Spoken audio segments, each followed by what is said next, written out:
Deixe seu like, se inscreva e compartilhe. Herói da fé, João Wesley, a tocha tirada do fogo, de 1703 a 1791. O céu, à meia-noite, era iluminado pelo reflexo sombrio das chamas que devoravam vorazmente a casa do pastor Samuel Wesley. Na rua, ouviam-se os gritos: "Fogo! Fogo!" Contudo, a família do pastor continuava a dormir tranquilamente, até que os escombros ardentes caíram sobre a cama de uma filha, Harry. A menina acordou sobressaltada e correu para o quarto do pai, sem poder salvar coisa alguma das chamas. A família foi obrigada a sair casa afora, vestindo apenas as roupas de dormir, numa temperatura gélida. A ama, ao ser despertada pelo alarme, arrebatou a criança menor, Carlos, do berço, chamou os outros meninos, insistindo que a seguissem, e desceu a escada. João, porém, que então contava 5 anos e meio, ficou dormindo. 3 vezes a mãe, Susana Wesley, que se achava doente, tentou, debalde, subir a escada. 2 vezes o pai tentou, em vão, passar pelo meio das chamas, correndo. Sentindo o perigo, ajuntou a família no jardim, onde todos caíram de joelhos e suplicaram em favor da criança presa pelo fogo. Enquanto a família orava, João acordou e, depois de tentar descer pela escada, subiu numa mala que estava em frente a uma janela, onde um vizinho o viu em pé.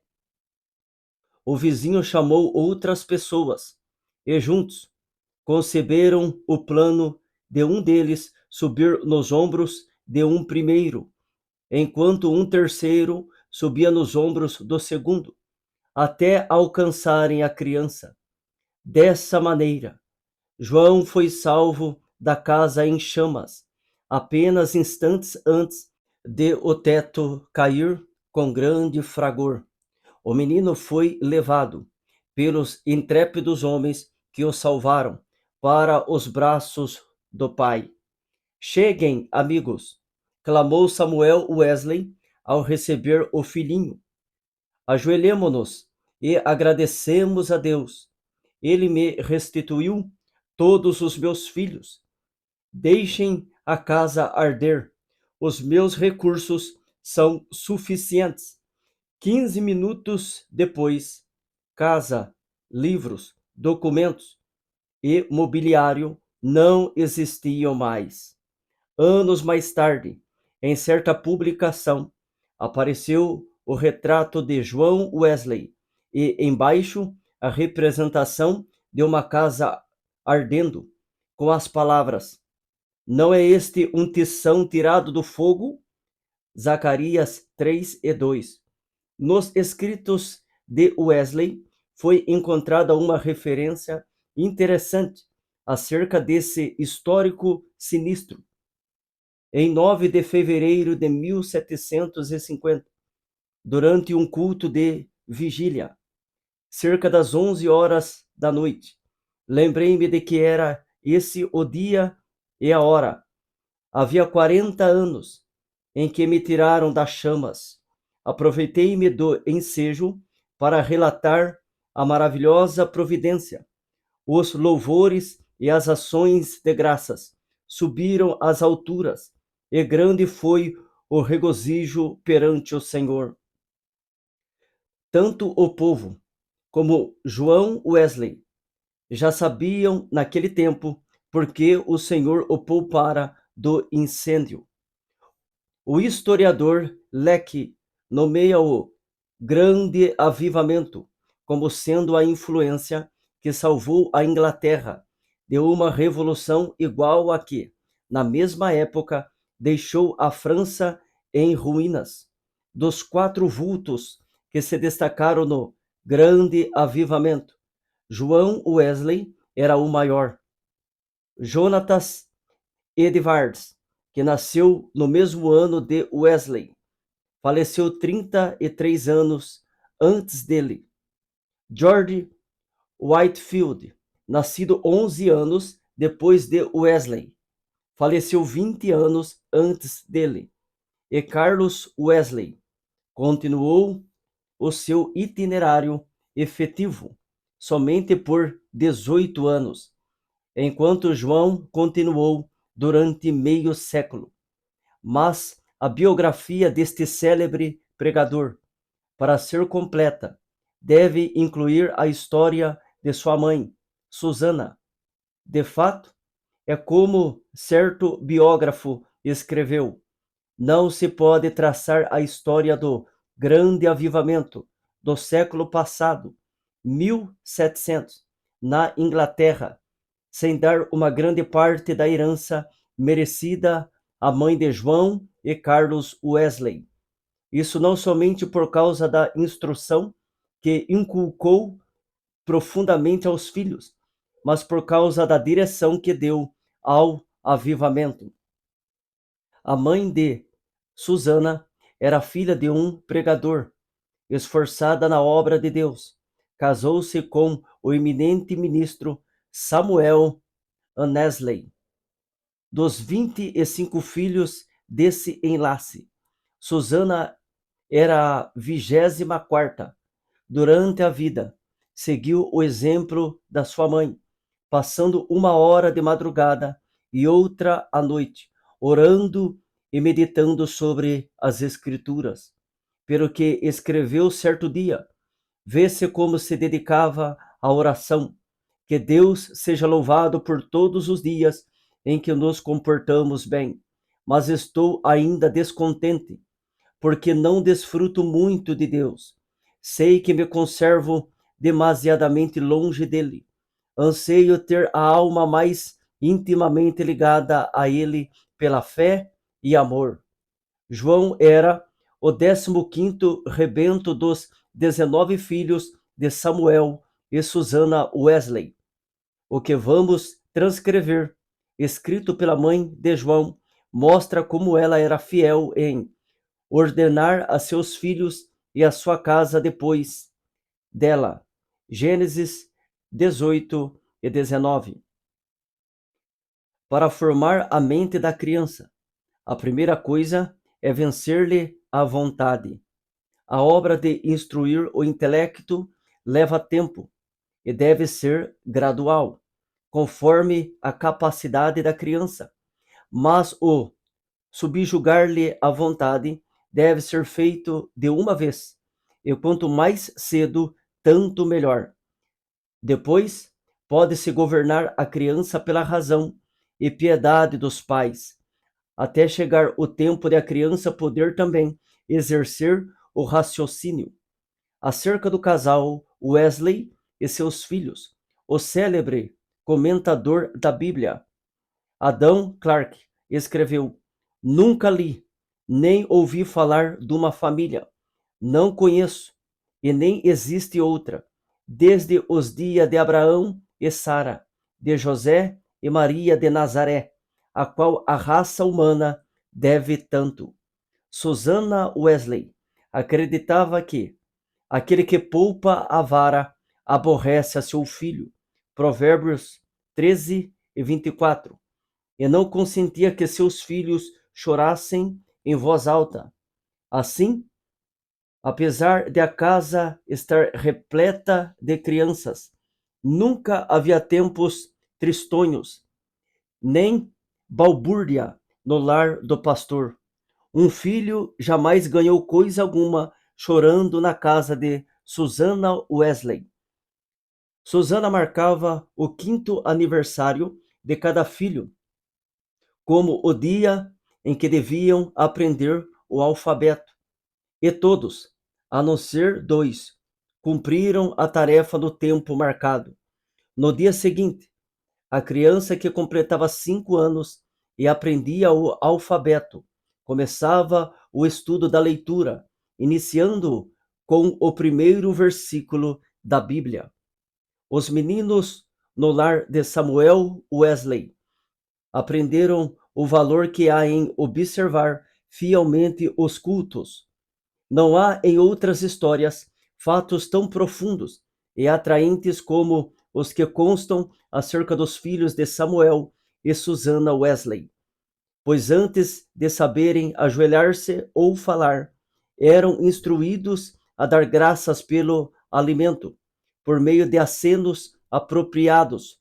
Logo que aprendiam a falar, repetiam a oração dominical de manhã e à noite, e eram ensinados também a acrescentar outros pedidos, conforme cada desejo em particular. Ao chegarem à idade própria, um dia da semana era designado a cada filho para conservar sobre as dúvidas e dificuldades. Na lista aparecem os nomes de João para a quarta-feira e o de Carlos para o sábado. E para os filhos, o dia de cada um tornou-se precioso e memorável. É comovente ler o que João Wesley, 20 anos depois de sair da casa paterna, disse à sua mãe: em muitas coisas, a senhora tem intercedido por mim e tem prevalecido. Quem sabe se agora também, na intercessão para que eu renuncie inteiramente ao mundo, terá bom êxito. Sem dúvida, será tão eficaz para corrigir o meu coração como era, então, para formar o meu caráter. Depois do espetacular livramento de João do incêndio, sua mãe, profundamente convencida de que Deus tinha grandes planos para seu filho, resolveu firmemente criá-lo para servir e ser útil na obra de Cristo. Susana escreveu estas palavras nas suas meditações particulares: Senhor, esforçar-me-ei mais definitivamente em prol desta criança, a qual salvaste tão misericordiosamente. Procurarei transmitir-lhe fielmente ao coração os princípios da tua religião e virtude. Senhor, dá-me a graça necessária para fazer isso, sincera e sabiamente, e abençoa os meus esforços com grande êxito. Ela era tão fiel em cumprir sua resolução que João foi admitido a participar da ceia do Senhor com a idade de 8 anos. Nunca se omitia o culto doméstico da programação do dia no lar de Samuel Wesley. Fosse qual fosse a ocupação dos membros da família ou dos criados, todos se reuniam para adorar a Deus. Na ausência do marido, Susana, com o coração aceso pelo fogo dos céus, dirigia os cultos. Conta-se que, certa vez, quando ele prolongou a ausência mais do que de costume, 30 a 40 pessoas assistiram aos cultos no lar dos Wesley, e a fome pela palavra de Deus aumentou, a ponto de a casa ficar repleta de vizinhos. A família do pastor Samuel Wesley vivia rodeada de pobreza, mas pela influência do Duque de Buckingham, conseguiu um lugar para João na Charterhouse, em Londres. Assim, o menino, antes de completar 11 anos, deixou a atmosfera fragrante de oração ardente para enfrentar as porfias de uma escola pública. Contudo, não cedeu ao ambiente de pecado de que estava rodeado. Conservava também as suas forças físicas, obedecendo fielmente ao conselho de seu pai, que corresse 3 vezes de madrugada em redor do grande jardim da Charterhouse. Tomou como regra da sua vida, dali em diante, manter o vigor do corpo. Aos 80 anos, apesar de seu físico franzino. Considerava coisa insignificante andar a pé 1,5 léguas para pregar. Conta-se um exemplo da influência que João exercia sobre os seus colegas de Charterhouse. Certo dia, o porteiro sentiu falta dos meninos no terraço de recreio e foi achá-los em uma das salas, congregados em redor de João. Este contava-lhes histórias instrutivas, as quais atraíam-lhes mais do que o recreio. Acerca desse tempo, João Wesley escreveu: Eu participava de várias coisas que reconhecia como sendo pecado, embora não fossem escandalosas aos olhos do mundo. Contudo, continuei a ler as Escrituras e a orar de manhã e à noite. Baseava a minha salvação sobre os seguintes pontos. Primeiro, não me considerava tão perverso como o próximo. Segundo, conservava-me a inclinação de ser religioso. Terceiro, lia a Bíblia, assistia aos cultos e fazia oração. Depois de estudar 6 anos na Charterhouse, Wesley cursou em Oxford, tornando-se proficiente no latim, grego, hebraico e francês. Mas seu interesse principal não era o intelecto. Sobre esse assunto, ele escreveu: Comecei a reconhecer que a religião verdadeira tem a sua fonte no coração. Reservei 2 horas todos os dias para ficar sozinho com Deus. Participava da ceia do Senhor de 8 em 8 dias. Guardei-me de todo pecado, quer de palavras, quer de atos. Assim, na base das boas obras que praticava, eu me considerava um bom crente. João se esforçava para levantar-se diariamente às 4 horas, por meio de anotações que registravam suas atividades cotidianas. Conseguia dar conta de seu tempo para não desperdiçar um só momento. Continuou a observar esse costume até quase o último dia da sua vida.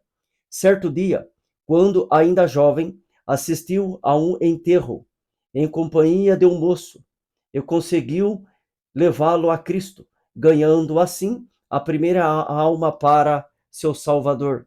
Alguns meses depois, com a idade de 24 anos, e depois de um período de oração, foi separado para o diaconato. Enquanto estudava em Oxford, juntava-se a um pequeno grupo de estudantes para orar, estudar as Escrituras diariamente, jejuar às quartas e sextas-feiras, visitar os doentes e encarcerados e confortar os criminosos na hora da execução. Todas as manhãs e todas as noites, cada um passava 1 hora orando sozinho em oculto. Durante as orações, paravam de vez em quando para observar se clamavam com o devido fervor.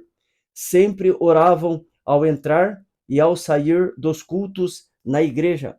Mais tarde, 3 dos membros desse grupo tornaram-se famosos entre os crentes.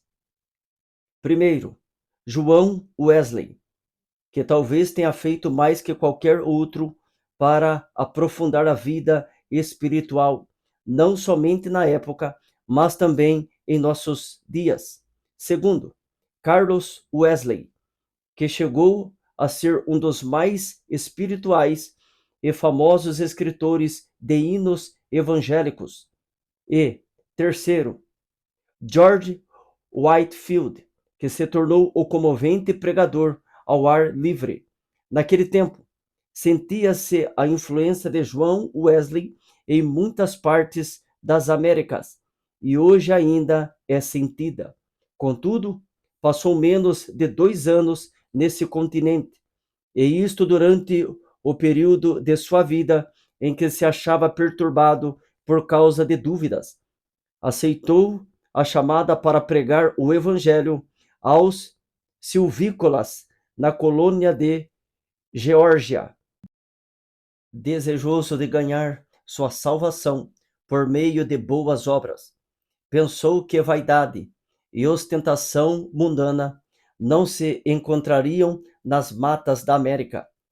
Como era característico em sua vida, a bordo do navio em viagem à América do Norte, observava, com outros de seu grupo, um programa para não desperdiçar um momento durante o dia. Levantava-se às 4 da manhã e deitava-se depois das 21 horas.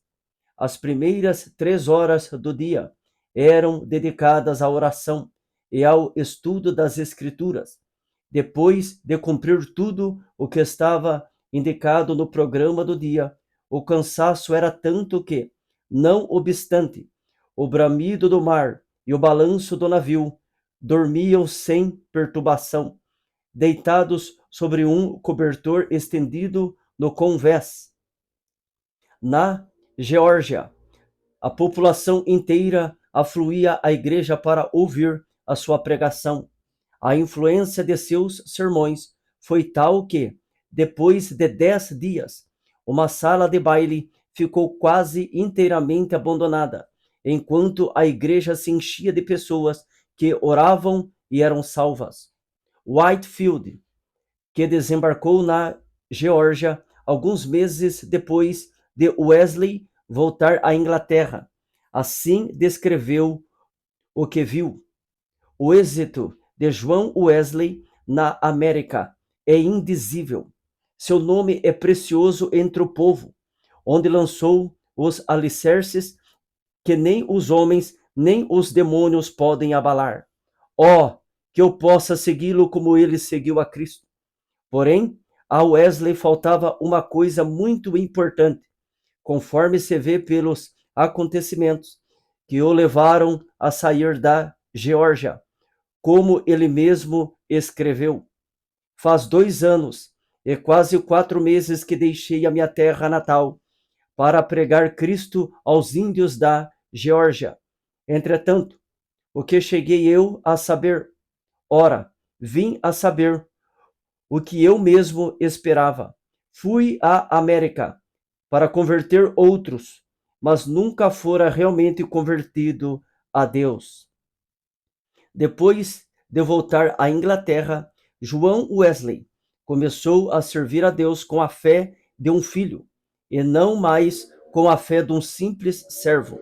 Acerca desse assunto, eis o que ele escreveu: não reconhecia que esta fé era dada instantaneamente, que o homem podia sair das trevas para a luz imediatamente, do pecado e da miséria para a justiça e gozo do Espírito Santo. Examinei de novo as Escrituras sobre este ponto, especialmente Atos dos Apóstolos. Fiquei grandemente surpreendido ao ver quase que somente conversões instantâneas, quase nenhuma tão demorada como a de Saulo de Tarso. Desde então, começou a sentir mais e mais fome e sede de justiça, a justiça de Deus pela fé. Fracassara na sua primeira tentativa de pregar o evangelho na América, porque, apesar de seu zelo e bondade de caráter, o cristianismo que possuía era uma coisa que recebera por instrução. Mas a segunda etapa de seu ministério destacou-se por um êxito fenomenal. E porque o fogo de Deus ardia na sua alma, chegara a ter contato direto com Deus através de uma experiência pessoal. Relatamos aqui, com suas próprias palavras, o episódio no qual o Espírito testificou ao seu espírito que era filho de Deus e que veio transformar completamente a sua vida. Eram quase 5 horas. Hoje, quando abri o Novo Testamento e encontrei estas palavras: ele nos tem dado grandíssimas e preciosas promessas para que por elas fiqueis participantes da natureza divina. 2 Pedro 1:4. Antes de sair, abri mais uma vez o Novo Testamento para ler estas outras palavras. Não estás longe do reino de Deus. Marcos 12:34. À noite, senti-me impelido a assistir em Aldersgate. Senti o coração abrasado.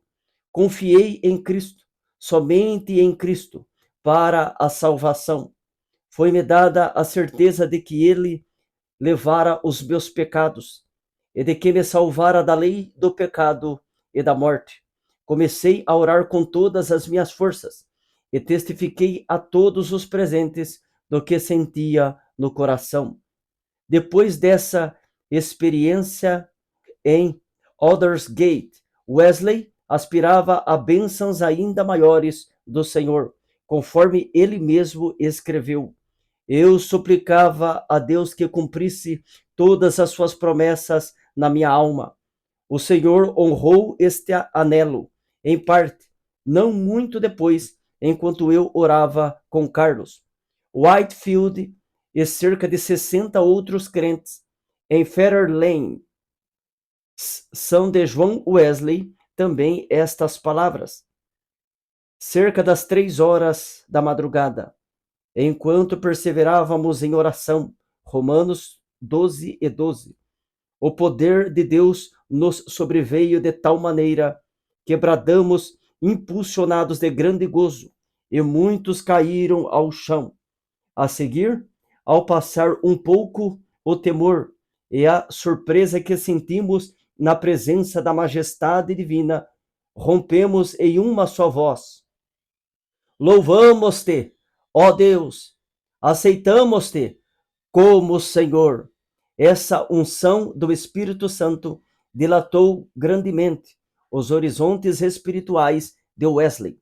O seu ministério tornou-se excepcionalmente frutuoso e ele trabalhou ininterruptamente durante 54 anos com o coração abrasado pelo amor divino.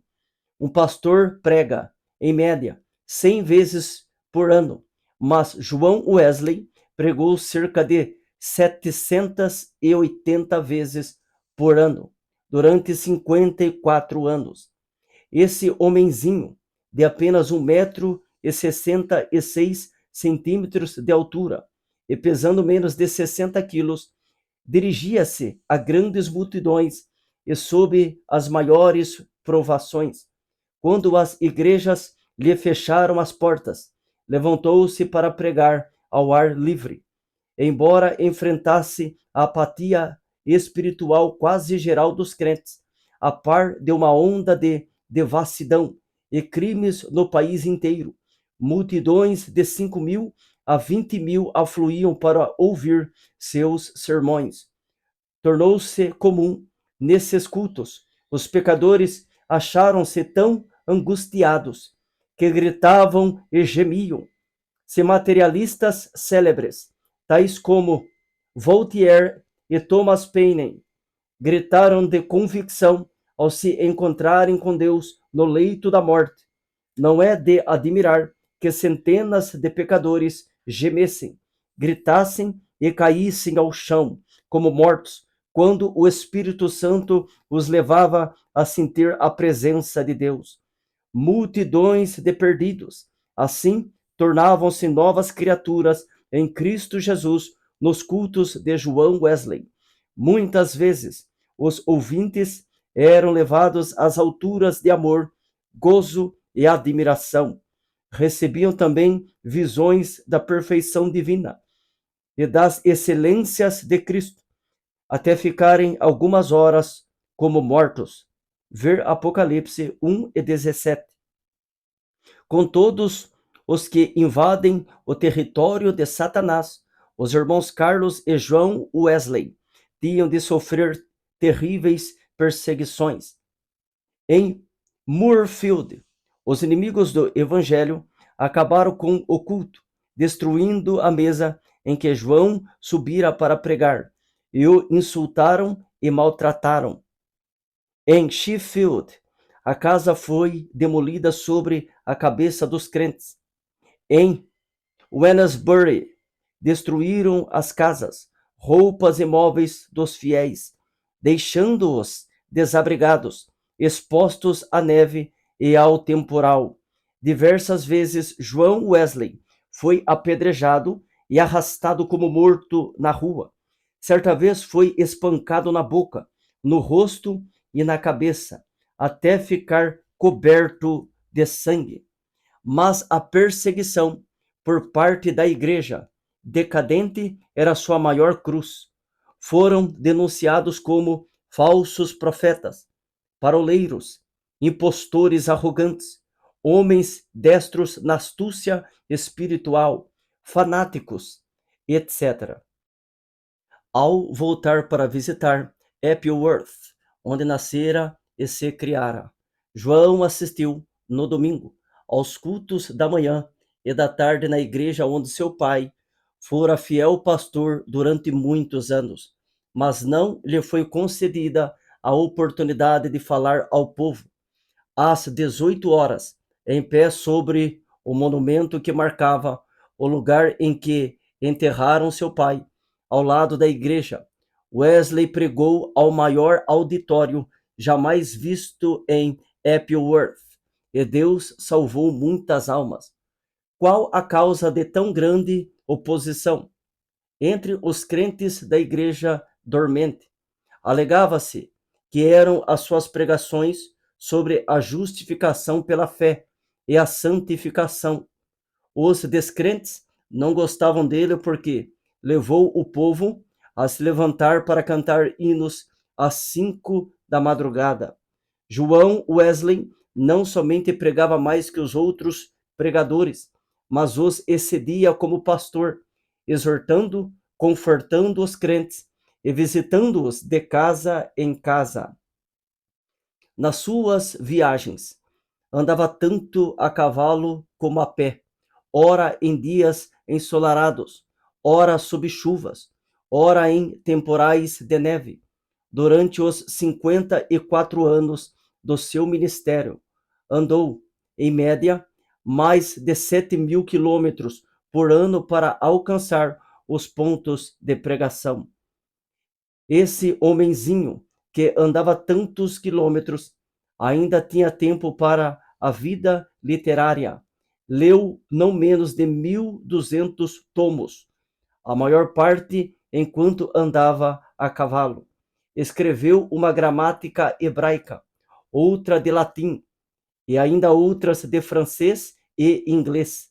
Serviu durante muitos anos como relator de um jornal de 56 páginas, o dicionário completo que compilou da língua inglesa. Era muito popular, e seu comentário sobre o Novo Testamento ainda tem grande circulação. Revisou e republicou uma biblioteca de 50 volumes, reduzindo-a para 30 volumes. O livro que escreveu sobre a filosofia natural teve grande aceitação entre o ministério. Compilou uma obra de 4 volumes sobre a história da igreja. Escreveu e publicou um livro sobre a história de Roma e outro sobre a da Inglaterra. Preparou e publicou 3 volumes sobre medicina e 6 sobre música para os cultos. Depois de sua experiência em Fetter Lane, ele e seu irmão Carlos escreveu e publicaram 54 inários. Disse que ao todo escreveu mais de 230 livros. Esse homem de físico franzino, ao completar 88 anos, escreveu: durante mais de 86 anos, não experimentei qualquer debilidade de velhice. Os olhos nunca escureceram, nem perdi o meu vigor. Com a idade de 70 anos, pregou a um auditório de 30.000 pessoas ao ar livre e foi ouvido por todos. Aos 86 anos, fez uma viagem à Irlanda, onde, além de pregar 6 vezes ao ar livre, pregou 100 vezes em 60 cidades. Certo ouvinte assim se referiu a Wesley. Seu espírito era tão vivo como aos 53 anos, quando o encontrei pela primeira vez. Atribuiu a sua saúde aos seguintes fatores. Primeiro, ao exercício constante e ar fresco. Segundo, ao fato de nunca, mesmo doente ou com saúde, em terra ou no mar, haver perdido uma noite de sono desde o seu nascimento, o que não o impedia de participar das vigílias na igreja. Terceiro, a habilidade de dormir de dia ou de noite, ao sentir-se cansado. Quarto, ao fato de, por mais de 60 anos, ter o hábito de levantar-se às 4 horas da manhã. Quinto, ao costume de sempre orar às 5 da manhã, durante mais de 50 anos. Sexto, ao fato de quase nunca sofrer de dor, desânimo ou preocupações durante a vida inteira. Não nos devemos esquecer da fonte desse vigor que João Wesley manifestava. Passava 2 horas diariamente em oração e muitas vezes mais. Certo crente que o conhecia intimamente, assim escreveu acerca dele. Considerava a oração a coisa mais importante da sua vida, e eu o tenho visto sair do quarto com uma serenidade de alma visível no rosto, até quase brilhar. A qualquer história da vida de João Wesley faltará o ponto principal, se não se fizer menção dos cultos de vigília, que se realizavam uma vez por mês entre os crentes. Esses cultos se iniciavam às 20 horas e continuavam até depois da meia-noite, ou até cair o Espírito Santo sobre eles. Baseavam tais cultos sobre as referências no Novo Testamento, acerca de noites inteiras passadas em oração. Foi assim que alguém se referiu ao sucesso. Explica-se o poder de Wesley pelo fato dele ser homo unius libre, isto é, um homem de um livro, e esse livro é a Bíblia. Pouco antes da sua morte, escreveu: hoje passamos o dia em jejum e oração para que Deus alargasse a sua obra. Só encerramos depois de uma noite de vigília, na qual o coração de muitos irmãos foi grandemente confortado. No diário de João Wesley, há diversas anotações sobre oração e jejum. Entre outras coisas, ele escreveu o seguinte: enquanto cursava em Oxford, jejuávamos às quartas e às sextas-feiras, como faziam os crentes primitivos em todos os lugares. Escreveu Epifânio, 310 a 403. Quem não sabe que o jejum das quartas e das sextas-feiras é observado pelos crentes do mundo inteiro? Não sei por que eles guardavam esses 2 dias, mas é boa a regra. Se lhes servia, também me serve. Contudo, não quero dar a entender que o único tempo de jejuar seja esses 2 dias da semana, porque muitas vezes é necessário jejuar mais do que 2 dias. É necessário permanecer sozinho e na presença de Deus enquanto jejuamos e oramos, para que Deus possa mostrar-nos a sua vontade e dar-nos direção. Nos dias de jejum, devemos afastar-nos o mais possível de todo serviço, de fazer visitas e das diversões, apesar de essas coisas serem lícitas em outras ocasiões. Seu gozo em pregar ao ar livre não diminuiu na velhice. Em 7 de outubro de 1790, pregou pela última vez fora de casa sobre o texto: o reino de Deus está próximo. Arrependei-vos e crede no Evangelho. Consta em sua biografia que a palavra manifestou-se com grande poder e as lágrimas do povo corriam em torrentes. E por seus fiéis companheiros de luta, inclusive sua esposa, foram chamados para o descanso, mas João Wesley continuava a trabalhar. Com a idade de 85 anos, seu irmão, Carlos, foi chamado pelo Senhor, e João sentou-se perante a multidão, cobrindo o rosto com as mãos, para esconder as lágrimas que lhe corriam pelas faces. Seu irmão, a quem amara tanto durante tão longo tempo, havia partido, e ele agora tinha de trabalhar sozinho. Em 2 de março de 1791, com a idade de quase 88 anos, completou a sua carreira terrestre. Durante toda a noite anterior, não cessaram em seus lábios o louvor e a adoração, pronunciando estas palavras: as nuvens destilam a gordura. Sua alma saltou de alegria com a antecipação das glórias do lar eterno e exclamou: o melhor de tudo é que Deus está conosco.